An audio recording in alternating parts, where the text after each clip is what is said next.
अगर आपने multiple loans लिए हैं, मल्टीपल सोर्सेज से लोन्स लिए हैं, मल्टीपल रीजंस की वजह से लोन लिया है, तो आपको वो सारे लोन चुकाने ही पड़ेंगे। बट आप उसे कैसे स्मार्टली चुकाते हो with minimum damage, that is most important. See, loan सभी लेते हैं, जितने भी आप बड़े बड़े ब्रांड्स को देखते हो, जितने भी बड़े बड़े बिजनेसेस को देखते हो, सभी लोन्स लेते हैं। लेकिन वो लोन लेकर वो उसे इन्वेस्ट करते हैं और उससे जो वो प्रॉफिट कमाते हैं उससे वो लोन को रीपे करते हैं। बट हम ठहरे मिडिल क्लास, हम क्या करते हैं, हम लोन लेते हैं और फिर अपने लाइबिलिटीज क्रिएट करते हैं या फिर ऐसे पर्सनल एसेट क्रिएट करते हैं जिनको हम मोनेटाइज करके लोन नहीं चुका पाते। तो हमारे पास क्या ऑप्शन रह जाता है कि हम अपने इनकम को यूज करके वो सारे लोन चुकाए। अब कैसे उस लोन को स्मार्टली चुकाए ताकि हम कम समय में कम इंटरेस्ट देकर उस लोन को चुका पाए, आज के वीडियो में उसी के बारे में बात करने वाले हैं। अब ज्यादातर लोग अपने लोन को रिपे करने के लिए स्नोबॉल मेथड यूज करते हैं। इसमें क्या होता है कि लोग सबसे पहले उस लोन को रिपे करते हैं जो जल्दी खत्म होने वाला है। जैसे कि अगर आप किसी लोन को 2 महीने में खत्म कर पाए तो लोग उसे सबसे पहले रिपे करते हैं। क्यों? क्योंकि उससे एक सेंस आता है कि हाँ, मेरे नंबर ऑफ लोन्स रिड्यूस हो रहे हैं। लेकिन ये उतना इफेक्टिव मेथड है नहीं। क्यों? अब इसको समझने के लिए सबसे पहले हम आपके मंथली ईएमआई के स्ट्रक्चर को समझते हैं। अब आपके ईएमआई में दो कंपोनेंट होते हैं, पहला एक प्रिंसिपल रीपेमेंट और दूसरा इंटरेस्ट पेड। अब जो प्रिंसिपल अमाउंट होता है ये फिक्स्ड होता है, आपने जितना लोन लिया है आपको उतना पे करना होगा, इसमें कोई चेंजेस नहीं होंगे। लेकिन ये जो इंटरेस्ट होता है ये बहुत सारे फैक्टर्स पर डिपेंड करता है, जैसे इंटरेस्ट रेट या फिर 10 ईयर आप कितने दिनों के लिए पे कर रहे हैं, उन सब पर ही डिपेंड करता है। तो सबसे पहले बात कर लेते हैं इंटरेस्ट रेट की। अब आपको तो पता ही है कि जितना ज्यादा इंटरेस्ट रेट होगा उतना ही ज्यादा आपको इंटरेस्ट देना पड़ेगा। पर कितना ज्यादा? सपोज आप 10 लाख का लोन लेते हैं 10 साल के लिए। अब अगर आप वो 8% पे ले रहे हैं तो आपको 4.5 lakh rupees as a interest देना पड़ेगा। अगर आप 10% पे ले रहे हैं तो आपको 5.8 लाख रुपीज देना पड़ेगा।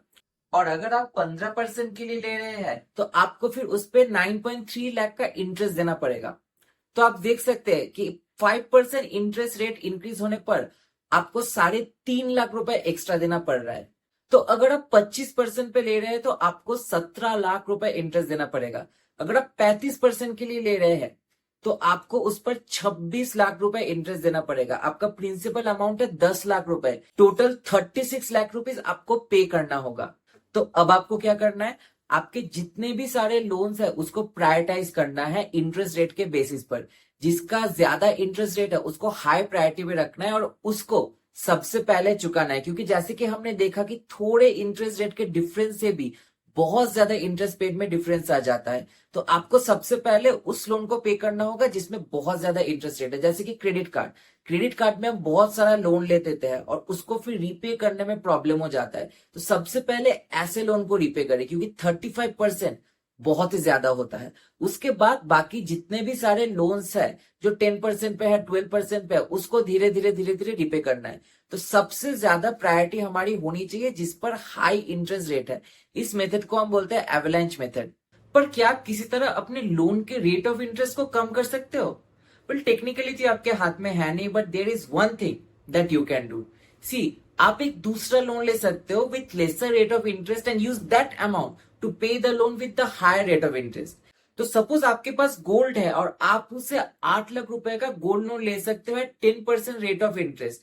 तो आप क्या करोगे, उससे आप अपने क्रेडिट कार्ड लोन को रीपे करोगे। अगर आपके पास पहले 10 लाख रुपए का क्रेडिट कार्ड लोन था विथ 30% रेट ऑफ इंटरेस्ट, तो अब आपके पास क्या होगा, एक 2 लाख रुपए का क्रेडिट कार्ड लोन होगा विथ 30% रेट ऑफ इंटरेस्ट और एक 8 लाख रुपए का लोन होगा विथ 10% रेट ऑफ इंटरेस्ट। तो सिमिलरली अगर आप कोई दूसरा लोन ले सकते हो, जैसे कि होम लोन हो गया या पर्सनल लोन हो गया जिस पर इंटरेस्ट रेट कंपेरेटिवली कम हो, तो आप उस पैसे से अपने higher rate of interest loan को रीपे कर सकते हो and this will reduce the effective interest rate. Now the next point is tenure. आप कितने दिनों के लिए लोन ले रहे हो? अगर आप बहुत ज्यादा दिनों के लिए लोन लेते हो तो आपका ईएमआई बहुत ही कम हो सकता है, बट आपको इंटरेस्ट बहुत ही ज्यादा पे करना पड़ेगा। जैसे कि सपोज आप 10 लाख का लोन लेते हो 10% पर 20 सालों के लिए, तो आपको 13 लाख से भी ज्यादा इंटरेस्ट देना पड़ेगा। बट वही अगर आप वो सेम लोन सिर्फ 10 साल के लिए लेते हो तो आपको 6 लाख से भी कम इंटरेस्ट देना पड़ेगा। तो सबसे अच्छा ऑप्शन ये है कि जितना हो सके अपने ईएमआई को ज्यादा रखो। अगर आपके पास कुछ एक्स्ट्रा पैसे आते हैं तो आप उससे अपने प्रिंसिपल अमाउंट को रीपे करो या फिर एक्स्ट्रा ईएमआई दो ताकि आपका लोन जल्दी खत्म हो जाए। सी, इससे दो बेनिफिट होंगे। एक तो आपका इंटरेस्ट कम हो जाएगा, आप टोटल कितने इंटरेस्ट पे करते हो वो कम हो जाएगा, और आपका लोन भी जल्दी खत्म हो जाएगा। See, this is the golden rule, the faster you pay the lesser you pay. तो जितना हो सके अपने अननेसेसरी एक्सपेंसेस को कम करो, अपने पैसे सेव करो और जल्दी जल्दी अपने लोन को रीपे कर दो। तो आज के वीडियो में मैंने आपको टेक्निकली 3 पॉइंट बताए जिससे आप अपने लोन को विथ मिनिमम डैमेज पे कर सकते हो। ऐसी अमेजिंग वीडियोस के लिए आप इस चैनल को सब्सक्राइब कर दो।